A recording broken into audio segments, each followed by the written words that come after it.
All right, so we ended last time talking about arranging batteries in different ways to make them either a larger battery of a set voltage or a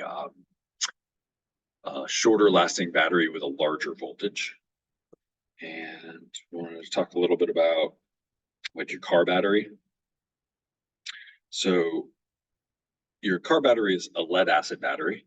And so what you end up with is just this lead discharging, and the lead itself, if we go and check the voltages, lead is down here at negative 0.13. So it actually doesn't want to get those electrons back. And so we need to pair it up with something else. And the something else that we're pairing up with is an acid. And so the discharge is the acid going back and forth with the lead. And the issue with this is, since there's an acid and there's so this is an electrolyte, and that the electrons are flowing through this, you'll end up creating hydrogen gas because you're running electricity through a solution that's an electrolyte. So periodically, the amount of water in this is going to disappear. So that's why for the most part, batteries are not sealed, and you can pop the top off and add a little bit of water. That's becoming less and less of a factor if people have figured out a way to put stuff inside of it so that the hydrogen gas turns back into an acid. So they're in newer batteries that are completely sealed, maintenance free. They've got catalysts in there that take the hydrogen gas that's being generated in small amounts and turning it back into an acid. But for larger batteries, this is still definitely an issue. The combination of the lead and the acid don't produce enough voltage on their own to get up to the 12 volts, which is what cars run on. And so what you see here are pairs.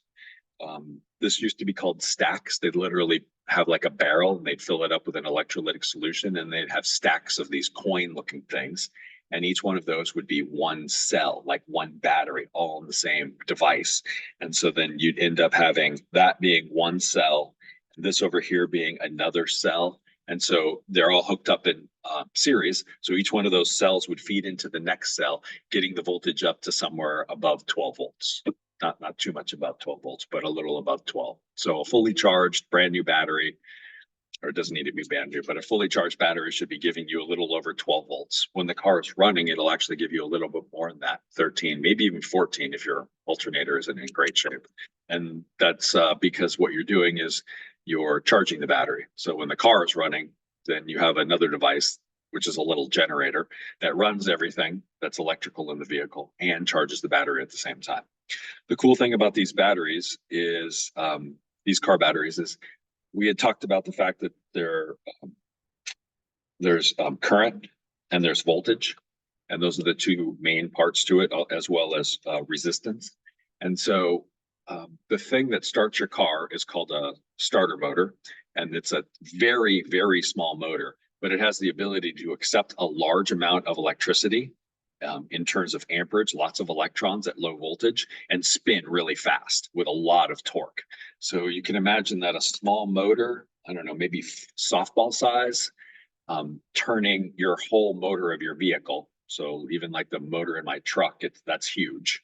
A solenoid turns on, and then the motor is able to engage its cogs with the cogs of something called the flywheel, and that gets the whole motor spinning.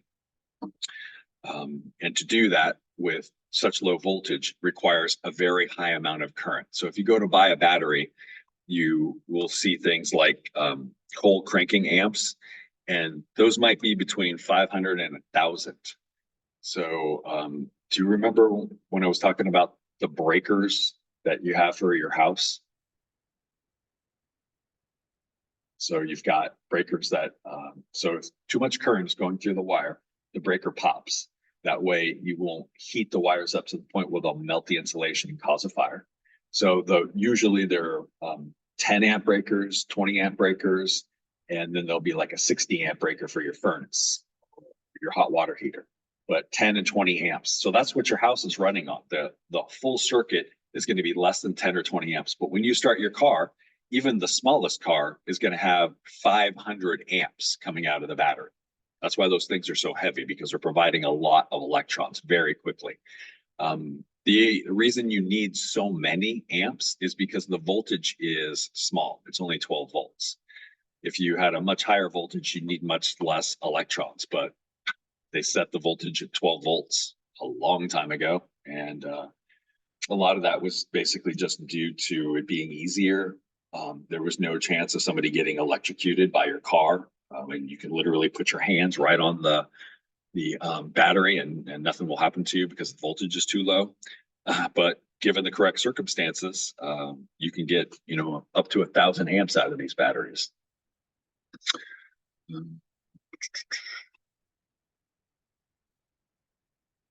Your laptop is probably like 24 or 36 volts, and a much smaller amount of amperage.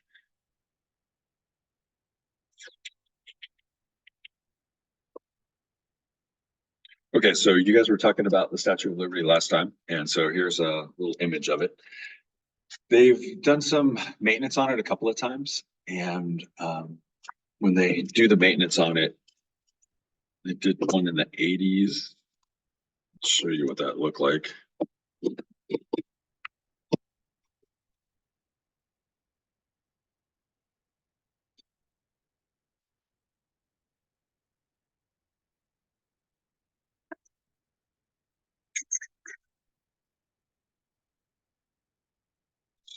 Images. That's a good one. Open.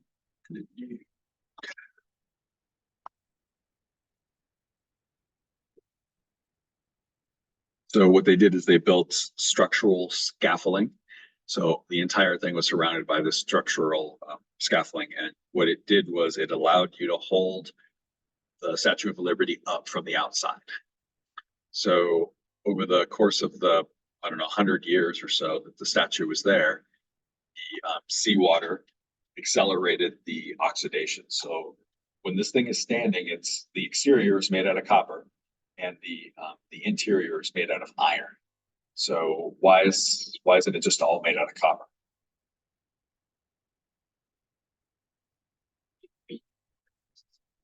It would just like sort of melt slowly over 100 years. It would just be flat. So it can't support itself. So you would need to do is build a structure. So there's literally like a stick figure structure on the inside. And then they bolted all of these copper plates to the exterior. And so what I've got is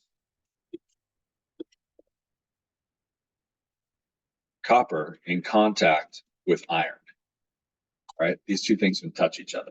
So which of these two things is more likely to rust? The iron is way higher in the activity series. So what you could end up with is something like Cu with a +2 charge. So the real issue is this is what's holding the whole thing up. And if this thing starts to rust, then obviously it can fall down. Well, what happens if the copper becomes +2 charge and it's in contact with the iron?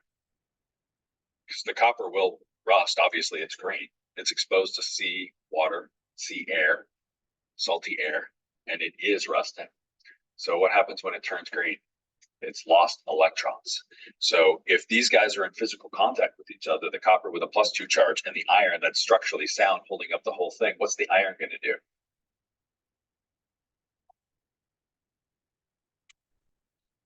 Hey, buddy, here are my 2 electrons. And now we're in this situation.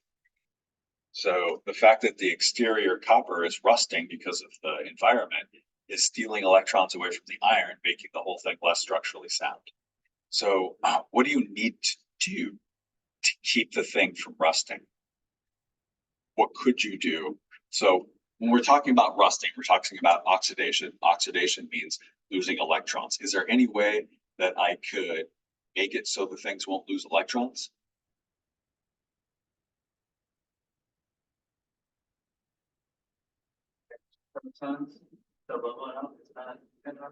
No, it's not an option. that would make everything worse because the protons are just hydrogen atoms with no electrons, so they would steal the electrons as well.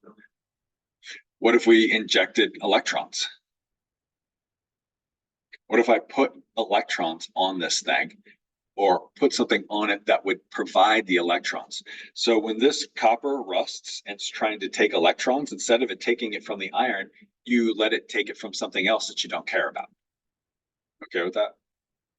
So next to the Statue of Liberty, there's a building, and in that building, there are just a ton, possibly actually a ton of zinc. So I've got all of these zinc plates and a wire going from the zinc plates to both the copper in the exterior and the copper attached to and the iron.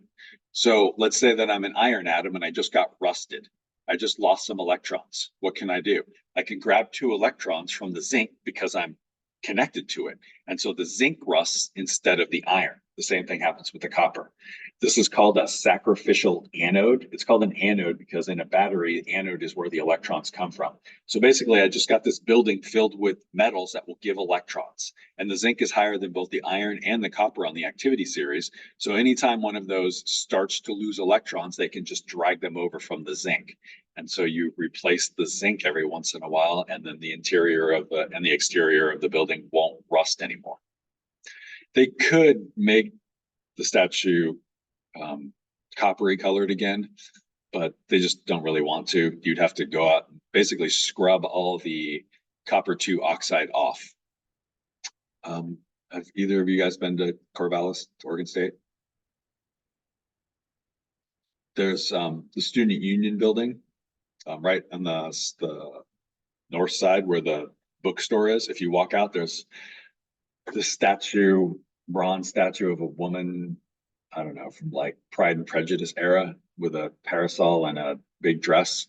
And she looks just like the Statue of Liberty, except for her nose. Her nose is bright, coppery bronze color. Why? Because for some reason, like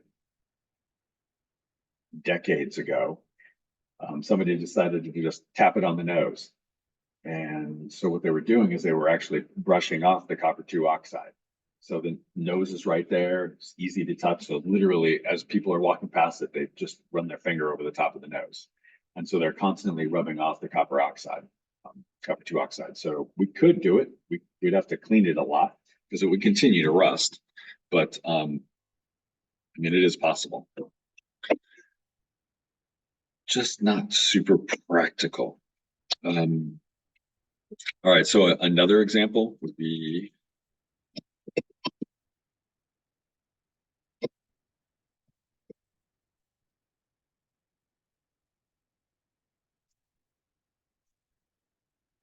yeah.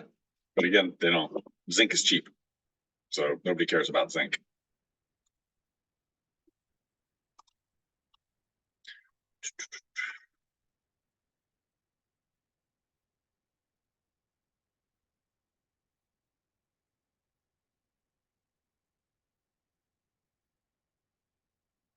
So also a problem, right? This aircraft carrier is made out of steel, which is basically iron with a little bit of carbon in it. So it's actually making contact with the salt water. So what's going to happen to this boat? It's going to rust. So how do you keep it from rusting? You paint it an ugly color. And what else would you do?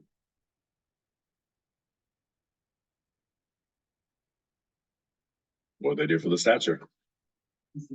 You attach zinc plates to the interior of the hull that need to be periodically changed. Same situation with desalination of the water for drinking and for showering and for other uses on the ship. When you desalinate the water, you end up with a brine that is very caustic. And so how do you stop that from happening? Anything that comes in contact with the salt water is going to have some zinc attached to it. So the desalination units, there are 4 of them on this aircraft carrier. They had zinc plates in them that needed to get checked weekly. Sometimes, depending on what the weather conditions were, you'd have to change the zinc plates out every week. And you would know if the guy the last week didn't check the plates because there might not be anything left, which is really bad because if the desalination plant goes down, they don't stop ship operations. What do they stop?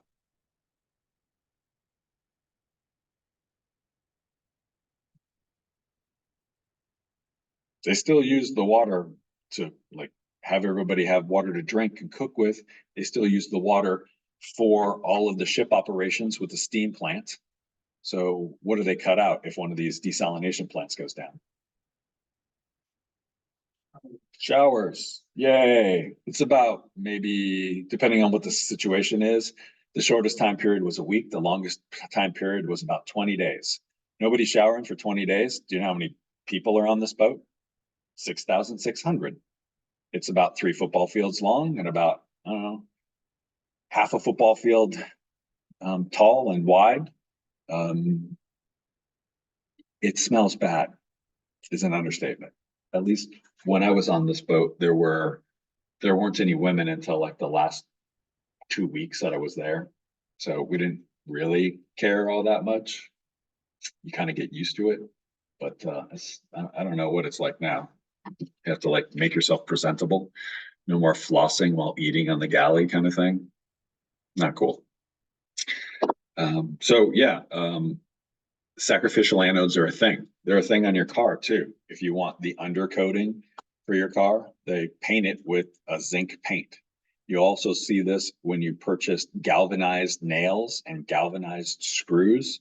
So if you go to a hardware store and buy galvanized screws for like a fence, they look dingy. And what it is they've taken zinc powder, which you guys have seen, and they sort of made it into like a glue and then just stuck it to the outside of the nail. So instead of that nail rusting due to the weather, the zinc on the outside of the nail rusts. And so it literally just lets the nail or screw last longer. It's what galvanizing something means.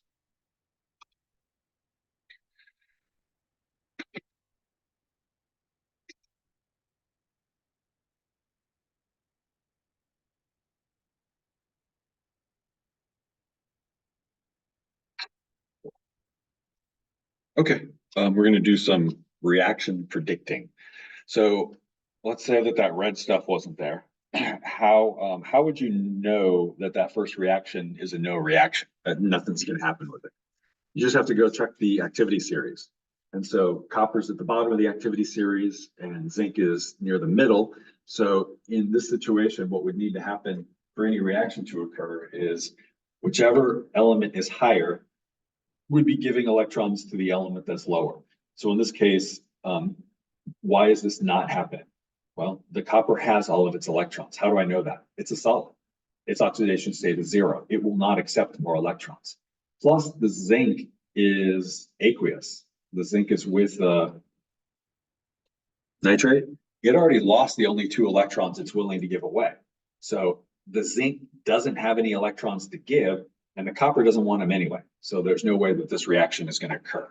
So then when I look at the next one, I've got aluminum. So what do I know about the aluminum's electron situation? Okay, so its charge is 0, but so what do I know about what can the electrons do if its charge is 0?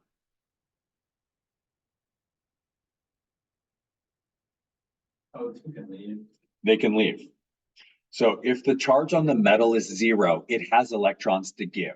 If the charge on the metal is not 0, it's a positive charge, it doesn't have any electrons to give. So if I'm 0 charge, I can give. If I'm positively charged, I can take. So my situation here is aluminum has electrons to give. The lead doesn't have any electrons to give. It's already positively charged. So then I check the chart. Who's higher on the list? Well, it turns out the aluminum is higher. So the aluminum is willing to give electrons to the lead that's lower. The aluminum has the electrons to give. It's willing to give the electrons, and the lead needs them. So the lead will take them. So this reaction will occur. Same situation with the next one. I've got aluminum. It has electrons. It's higher on the list than the acid. So the acid, being the H plus, will accept electrons from the aluminum. And so I'll have an aluminum give up 3 electrons. because that's how many electrons an aluminum will give up. And so you need 3 ions of hydrogen to accept 1 electron each to turn into hydrogen gas. So then you need to balance that thing out. Same situation with the next reaction. Magnesium is higher than the acid on the list, so it's going to be, and it has its electrons, so it's going to give electrons. So what you need to do with these is has electrons, missing electrons. Great. Now that I've identified what has and what doesn't have, ask yourself, will the thing that has electrons give electrons to the thing that's missing them? And in this case, the answer is yes. In this first case, well, the answer was no. So iron has its electrons, copper is missing its electrons, and iron is higher on the list, so it will transfer its electrons over. Iron has its electrons, silver is missing electrons, so it will transfer electrons over. Iron has its electrons. Sodium is missing its electrons, but no reaction happens because sodium iron won't give electrons to something higher on the list, and sodium's higher on the list. And then we've seen this one before. Silver is missing electrons. Copper has its electrons, and copper is barely higher, but it's still higher on the list, so it will give its electrons, thereby itself rusting. Do you have any like grandparents or maybe even parents that have silver? Like they pull out for like Thanksgiving or Christmas or something like that, like actual silverware or like a silver platter tea set, something like that. It's kind of old fashioned. If it rusts, is it an easy fix?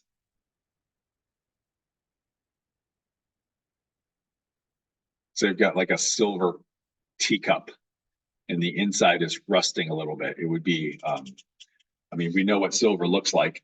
The backs of mirrors are coated with silver. So that's how bright the silver should always be. And if you look into a cup and it's dingy in any way, that means it's oxidized because silver oxide is black.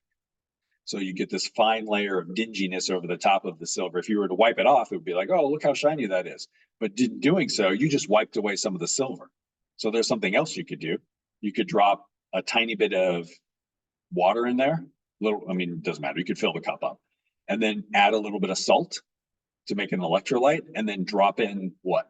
What could you drop in?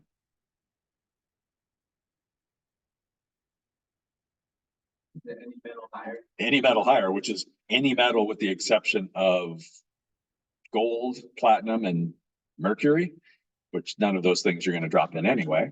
So you could drop in like a penny, new or old, it doesn't matter.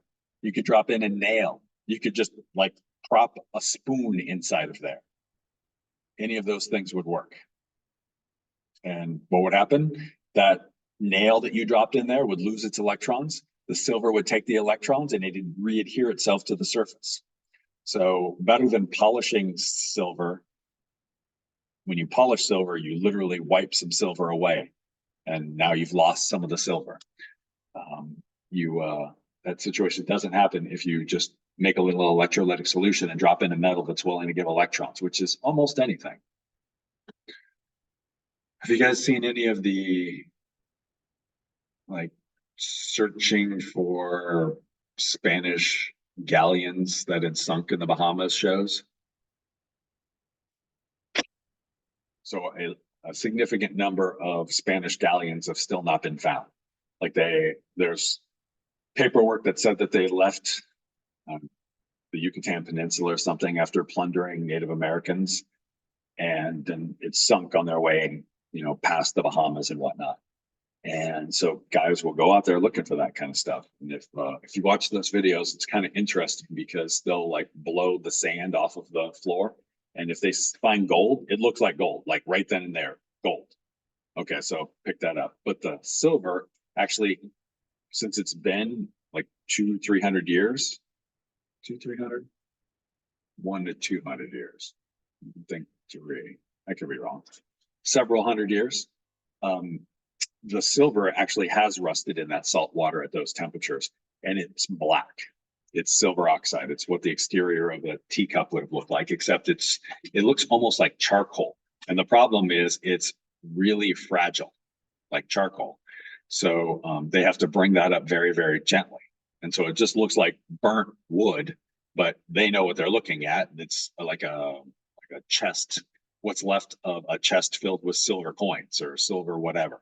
So you'd bring that up, you'd put it into a barrel with a bunch of salt water, and you'd throw in, I don't know, a bunch of iron nails, and then bam, I got a bunch of silver.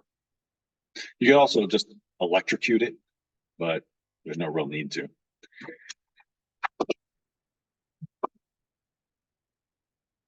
All right, so we're going to talk about,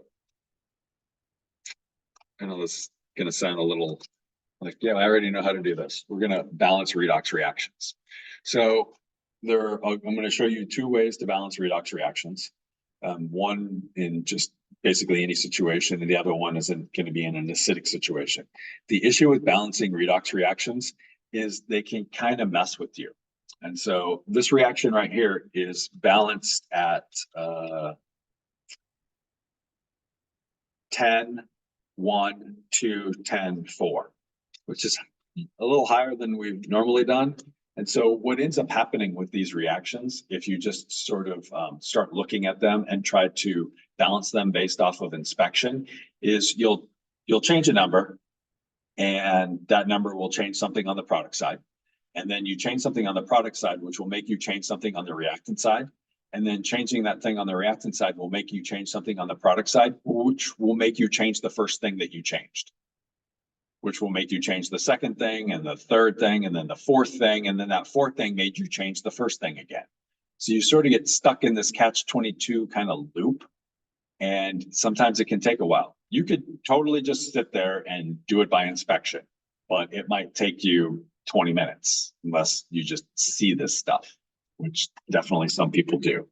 Or you can use one of these methods to do this. So the first one, we'll just balance this reaction of nitric acid reacting with iodine to form hydroiodic acid.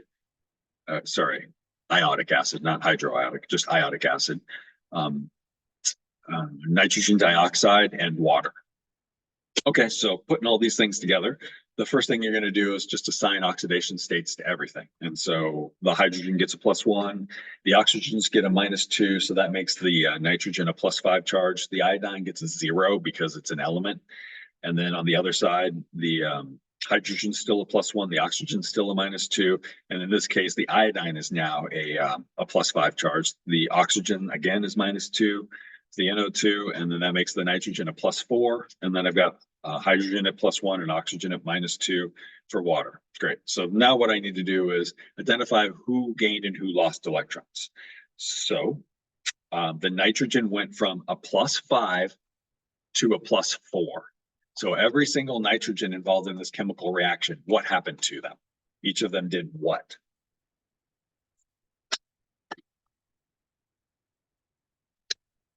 Veronica, if you want to chime in whenever, feel free.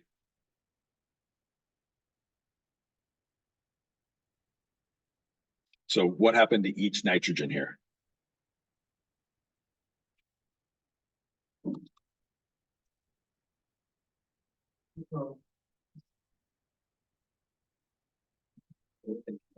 Gained 1 electron. Every single one of these things gained 1 electron. So each nitrogen was reduced. Its charge was +5. Now its charge is only +4. What about the iodine? What happened to each iodine atom?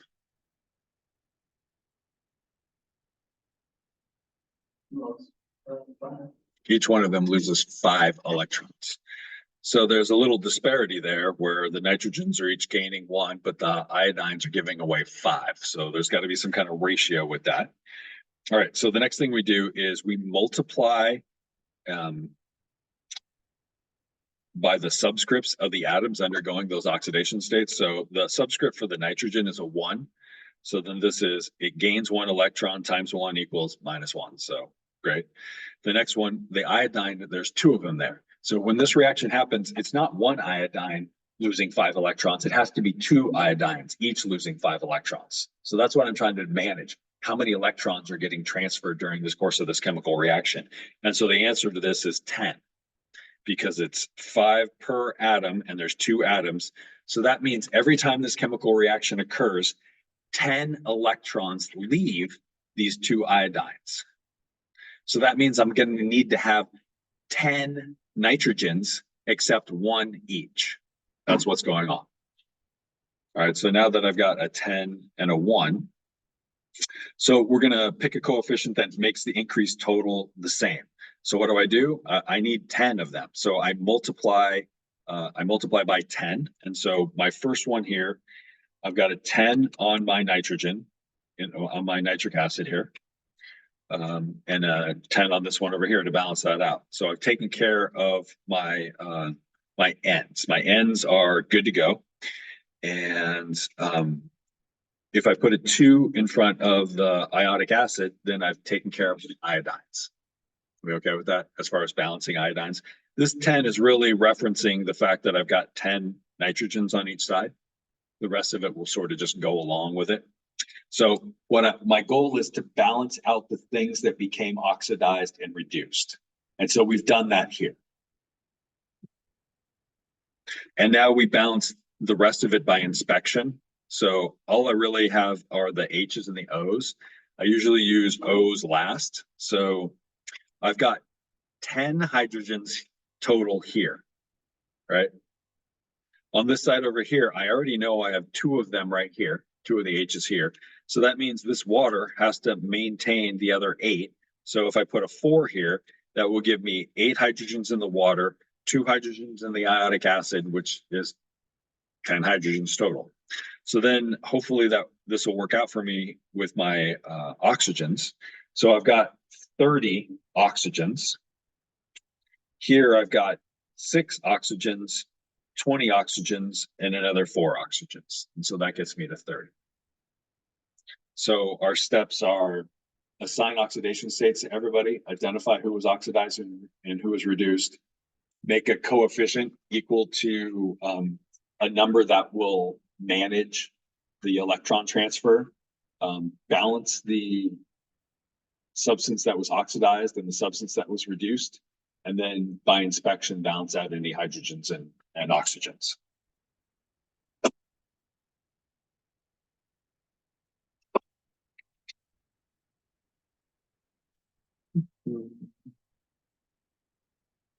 You see here, here.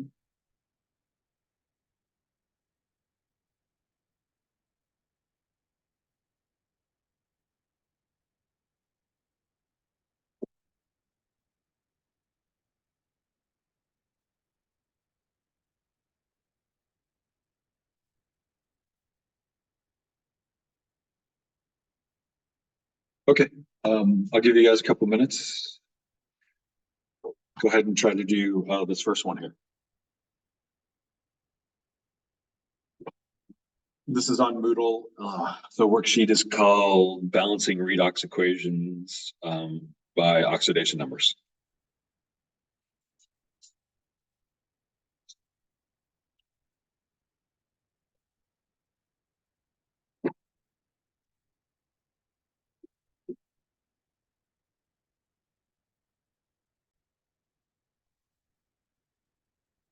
Tell me what you guys are doing.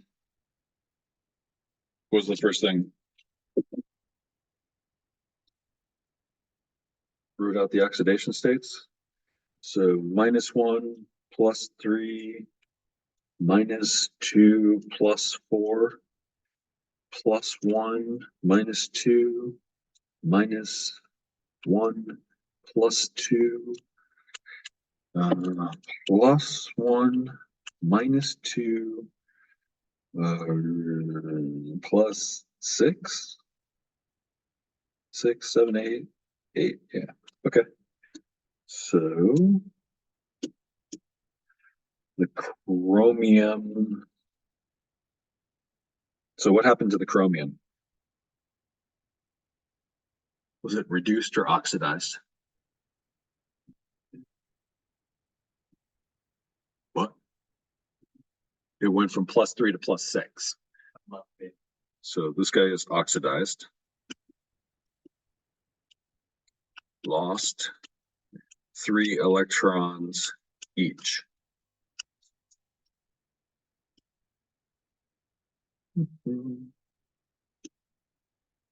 All right, and then the manganese. It has to be reduced, right? Because the other thing was oxidized. And so gained 2 electrons each. Okay, so least common multiple between those 2 and 3.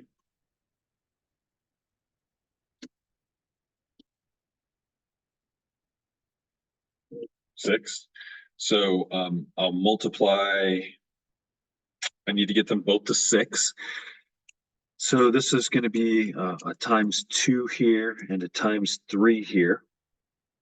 So this will be 3 of these guys, because 3 of that, and then 2 of these guys and 2 of that. And so then let's check the hydrogens and the oxygens. So I've got 2 over here and I've got 4 over here. So if I put a 2 right there, my hydrogens are balanced and then my oxygens last. So this would give me 6 oxygens and another 2 oxygens, so 8 total. All right, and then I've got 2 times 4 is 8. All right, that one was easy, but that's your process. Okay, now let's look at the other option. A lot of times these reactions are oxidizing, reducing. The redox reaction occurs in an acidic or a basic solution. And so we'll talk about what you do if this happens in an acidic solution. And so the other cool part about this is you don't need all of the substances. You'll end up canceling out charges at the end, so it doesn't really matter. And by substances, I mean all the ions. So here's my reaction. My reaction is zinc with a nitrate, and nitrates are almost always not reactive, but in this case, it is reactive. And so I've got my zinc becoming oxidized, and then my nitrogen becoming reduced. So how do I know that? Well, the zinc's charge here is a 0, and the zinc's charge here is a +2. The oxygen's is a -2, and the nitrogen's charge is a +5. And over here, the oxygen's charge is a -2, and the nitrogen's charge is a +1. Okay. And so the nitrogen is reduced, each one of these. So it's gaining 4 electrons and losing 2 electrons each. Okay. And so what do I have written here? What is this part right here? What do I call these things written out?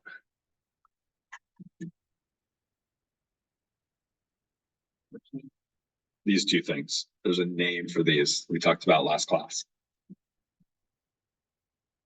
On the activity series, each one of those reactions isn't a full chemical reaction. What did we call those things? Just half reactions. They're half of what the reaction is. So the top one is the oxidizing half reaction, and the bottom one in this case is the reducing half reaction. So write the half reactions without the electrons. Balance all atoms with the exception of hydrogens and oxygens. Okay, so then I'm just going to take what I have here. I don't need to do anything with the zincs, but I need to put a 2 here in front of the nitrate because on the right-hand side, I've got 2 nitrogens. My next step is to balance out all of the, so we're going to balance out the oxygens with water. So you just get to write water wherever you want to balance out the number of H's. And so in this reaction up here, there are no oxygens in the oxidation half reaction, but in the reduction half reaction, I've got 6 oxygens on the left and I've got 1 on the right. So I'm going to put down 5 water molecules here. That gives me 5 oxygen atoms. And so now I've balanced out my O's. And then my next step is to balance out the H's with acids. So I don't, again, need to do anything with the oxidation half reaction because there's no H's there either. But in my my reduction half reaction, I put those 5 water molecules, so that's 10 H's. So how do I manage that? I get to just write 10 H pluses because this is a reaction that's happening in acid. So I'll go ahead and write my 10 H's on that side. And then I'm going to look at this. So step 6, balance the charges with electrons. All right. So in this step up here, I've got a charge imbalance. Are we okay on both these half reactions? The first one, there's an oxidation state of 0 on the left, and on the right, there's a plus 2 charge. So how do I make that neutralize? I add 2 electrons to that right side. So these 2 electrons got added because these 2 negatives and this plus 2 will make a 0. So the charge of each of the half reactions is on that half reaction is 0. Cool. All right, and so down here, I've got plus 10 and minus 2. So this is a plus 8 on this side. Are we okay with that? The other side just has molecules, so there's no charge there. So I have a plus 8 on the reactant side of the table. So what I need to do is add 8 electrons to cancel that out. So I'm adding my 8 electrons here. All right. So I've got 8 electrons here. I've got 2 electrons here. And if you've done it correctly, you will have one of the reactions will have electrons on the product side, and the other one has to have electrons on the reactant side. They have to be opposite each other. If they're on the same side, then you mess something up. All right, so now what I need to do is I need to make sure that the number of electrons are equal to each other so I can cancel them out. And so the way I do that for this example is I've got 8 electrons in my second equation and only 2 up top. So I'm going to multiply every single thing in that reaction by 4. So now I've got 4 zincs, 4 zinc ions, and 8 electrons. And so once I've done that, I can cancel those electrons out. And then I can come down and write everything, all the reactants and products on their correct side. So the zincs come down, the hydrogens come down, the nitrates come down, and then the 4 zinc ions, and then the nitrogen dioxide, and the 5 water molecules. And then you can go through and check this, and yeah, it's balanced. There's 4 zincs, 10 H's, 10 H's, 2 nitrogens, 2 nitrogens, 6 oxygens, 1, 5, 6 oxygens. So that's it. That's how we balance out these chemical reactions. Do we want to do an example of that? Let's do one of those guys.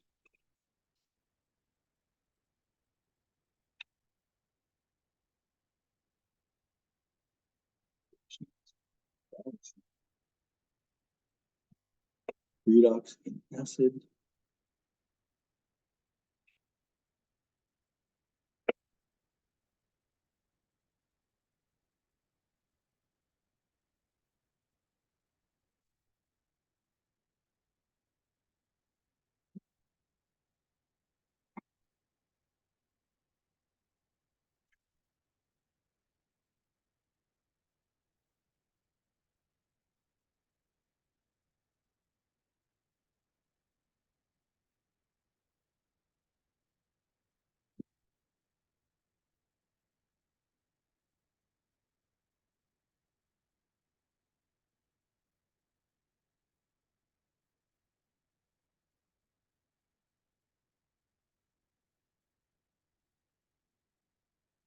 Let's just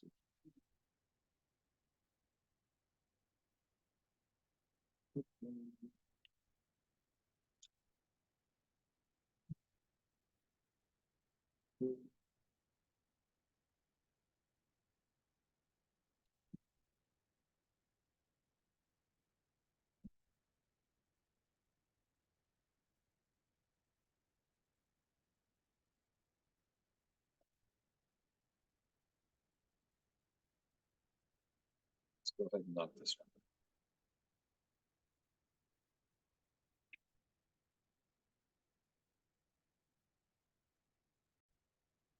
Okay, what was your first step?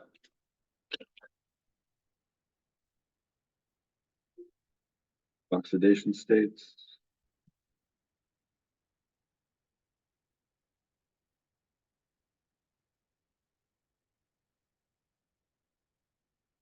Okay. So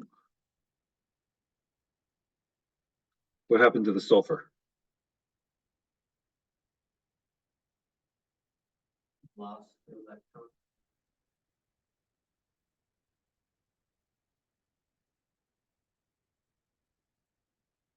It was oxidized.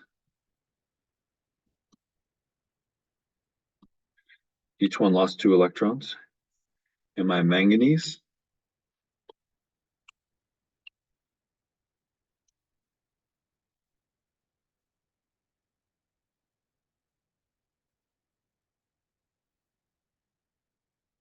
Gained 5 electrons each.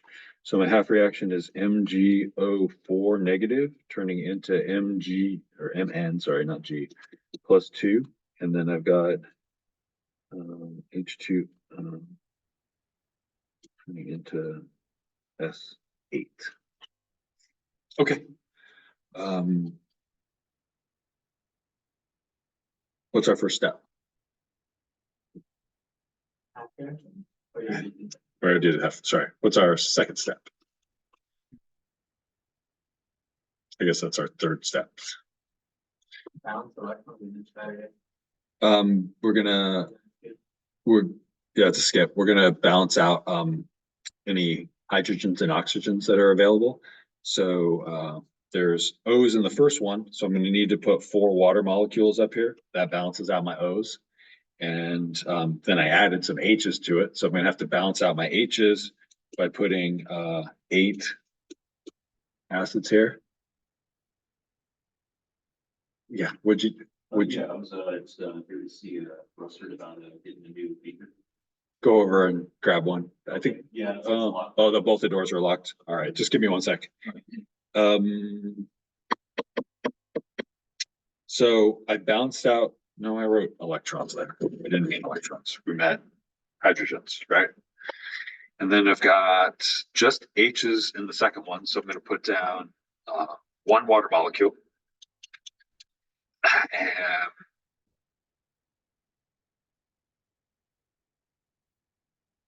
oh no, I don't have that water molecule. Sorry about that. 2 acids. All right, so the H's are balanced on both, and the oxygens are balanced on both. On the right side for the cancellations?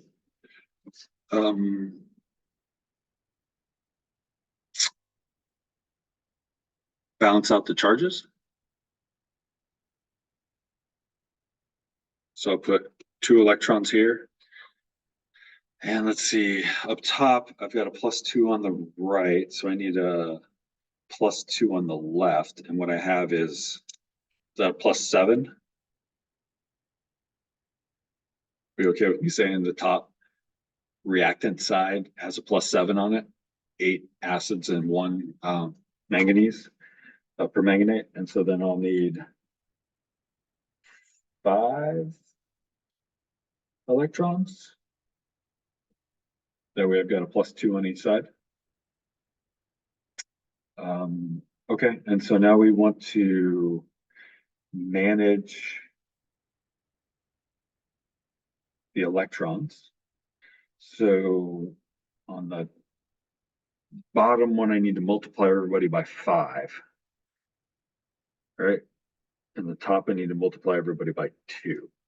Least common multiple is 10. So I got a 5 here, and a 5 here, and a 10 here, and a 10 here. And up top, this becomes 10, this becomes 16, this becomes 10, this becomes 10, and this becomes 40. Alrighty. Now I can cancel out my electrons.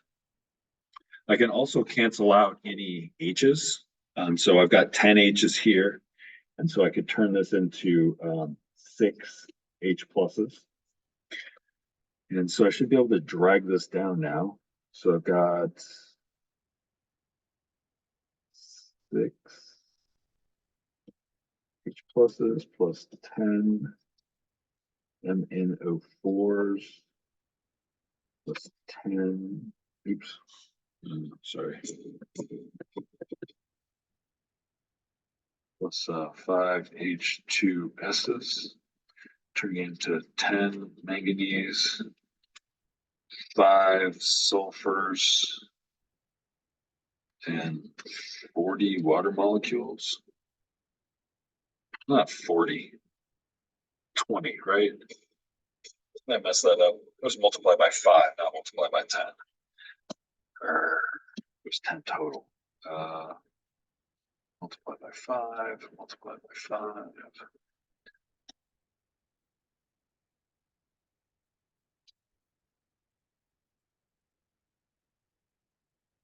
Definitely gonna mess everything up.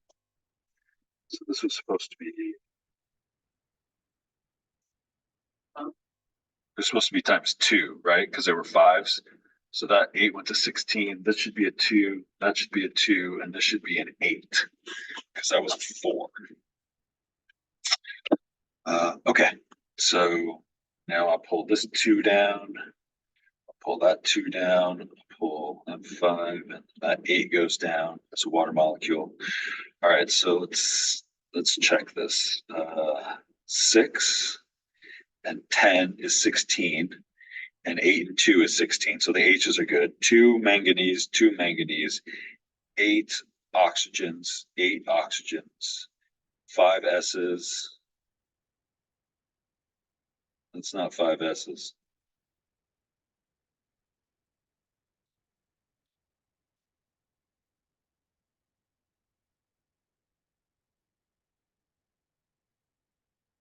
That's 40 S's.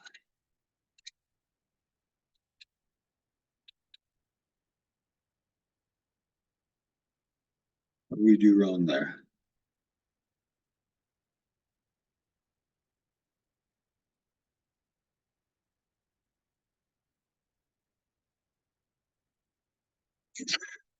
Well, we can probably still do it by inspection. There's 5 S's there.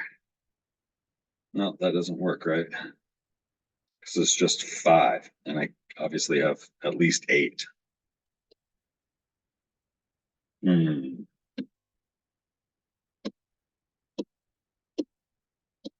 All right, messed something up.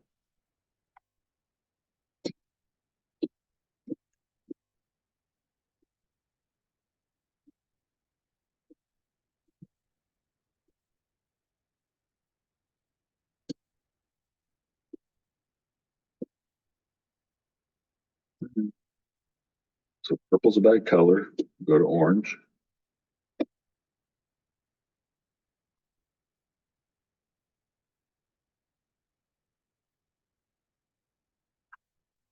Okay, so we've got those. Let's do the half reactions again. So that's MnO4 with a negative charge and Mn plus 2. And then we've got H2S and we've got S8. Okay, so balance all the atoms. That's all the hydrogen. Balance everybody. That's the step we missed. We have to balance everybody with the exception of the oxygens. And so then manganese are balanced correctly. My next one, I don't have my sulfurs balanced correctly. So what I'm going to do is I'm going to put an 8 right here.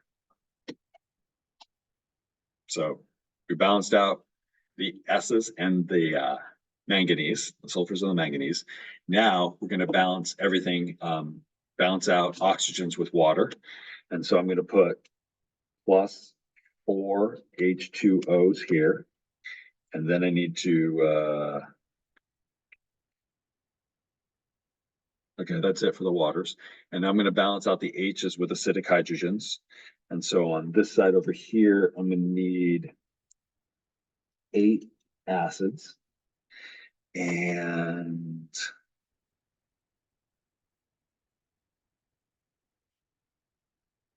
16 acids. Yeah. Okay. And then we're going to balance out the charges. And so over here, I need 16 electrons to balance out those charges. Up top, I've got a plus 2. So this needs to be 5. electrons. 5, 6. Yeah, it's still 5. That way we get 5 and 8 and 1. Yeah, that's +2. All right. That 16 is annoying. Okay, so that totally stinks. What are we gonna need to do to balance charges?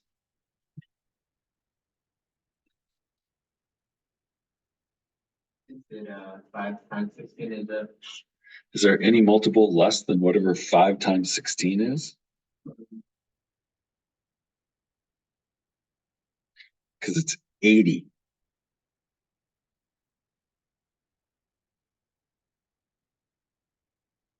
here we just gotta go. Yeah, because 2 would be 32. 40, 48 and then 64. So cool, 80. Nice. All right, so That's, I'm gonna write it again below. Green. All right, so I need to get to 80. So that's 80 electrons. And I did that by multiplying that by 16 acres.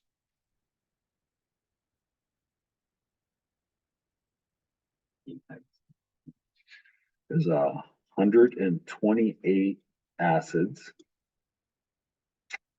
plus 16 MnO4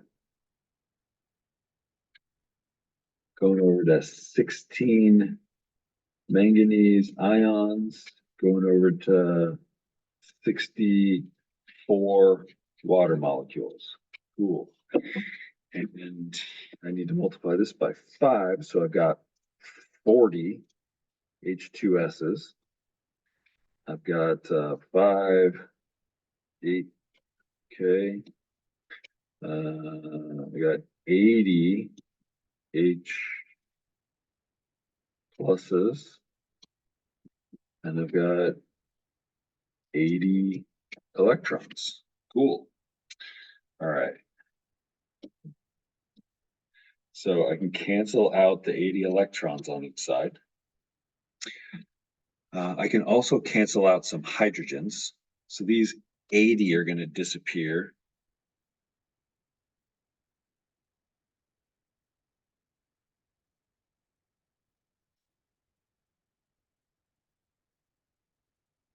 And up here, what would that be? 48.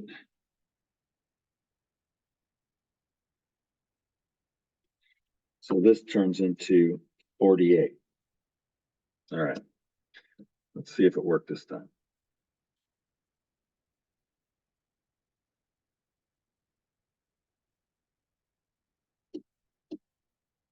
All right, so we've got 48 H pluses plus 16 MnO4 negatives plus 40 H2S's, turning into 16 Mn plus 2s plus 64 waters plus 5 S8s. All right. So let's do these separately. So I've got 40 sulfurs and I've got 40 sulfurs. So those are looking good. I've got 16 manganese and I've got 16 manganese. All right, so those check out. So now let's check the hydrogens next. So I've got 80 and 48, right? So that's 128 here. And on this side, I've got 64 times 2, which is 128. Okay, that works. And then my oxygens, I got 64 on the right. And 16 times 4 is 64. Yay. All right, so can you see why this is how we balance it? I know that was kind of a pain in the butt, but could you imagine trying to balance this by inspection? Getting up to 48, 16, 40, 16, 64, and 5? Like that, you'd be going back and forth for a while until you got to those numbers. To do it like that, like in a short amount of time. Yeah. So that's why we got these steps to go through, and when you miss a step, obviously you make a mistake like I did that first time. So cool. We got a pretty hard one done. That's a super complicated chemical reaction, right? I mean, think about that.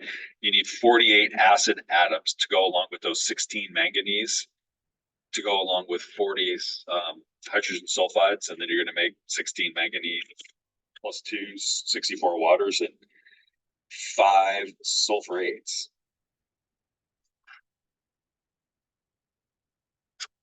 Time is it? What we got?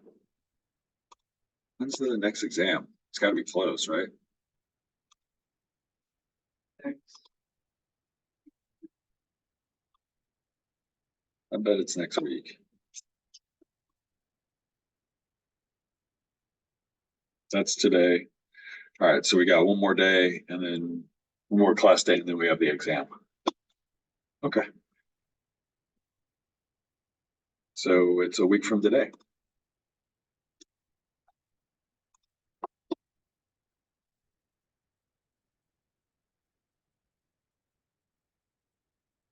And, done with that.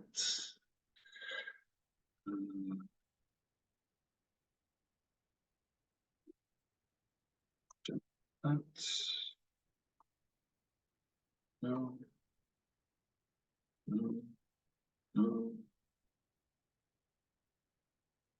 Those are the notes. Oh yeah. Okay.